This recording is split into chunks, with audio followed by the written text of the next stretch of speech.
What's your character say about you? Character can be defined as the moral qualities of an individual to desire to do what is right. With that said, how important is a person's character to you? How important is it that your character reflects your beliefs? Character no longer seems very important to society these days. We hear all the time about politicians and public officials cheating on their wives or lying about this and that, but it doesn't seem to bother anyone. Famous sports figures, movie stars, and musicians get caught all the time at wild parties doing drugs and getting in all kinds of trouble, but we cheer them on and give them awards. Whatever happened to these people being role models? Whatever happened to caring about someone's character? Shouldn't someone's character still be important to us? After all, it does tell us who they are and not who they are pretending to be. Sure, we all make mistakes, but do we only feel bad when we get caught? What does your character say about you? Do you present one character when you are at church and another when you are out with your friends? Should our character be important?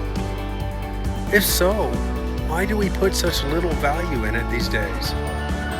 In the Bible, we find great examples of character in Daniel and his friends who refused to defile themselves by eating the king's food or worshiping the king's idols, even if it meant possible death.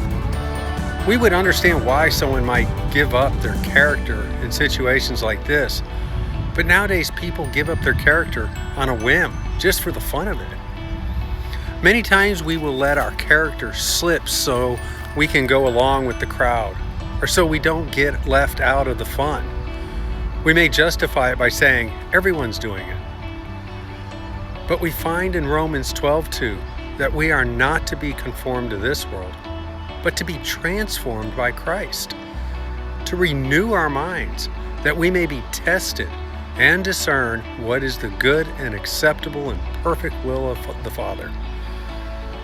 Sometimes we need to look foolish in the eyes of the world to find favor in the eyes of God. We're told in Philippians 4:8 that we should be thinking about whatever is true, whatever is noble, whatever is right, whatever is pure, whatever is lovely, whatever is admirable, and whatever is excellent and praiseworthy. If you keep your mind on these things, you won't compromise your character, and you are the only person responsible for your character. Make sure your character reflects who you say you are and who you intend to be. What's your character say about you today? Have a great day, guys. Hope to see you soon.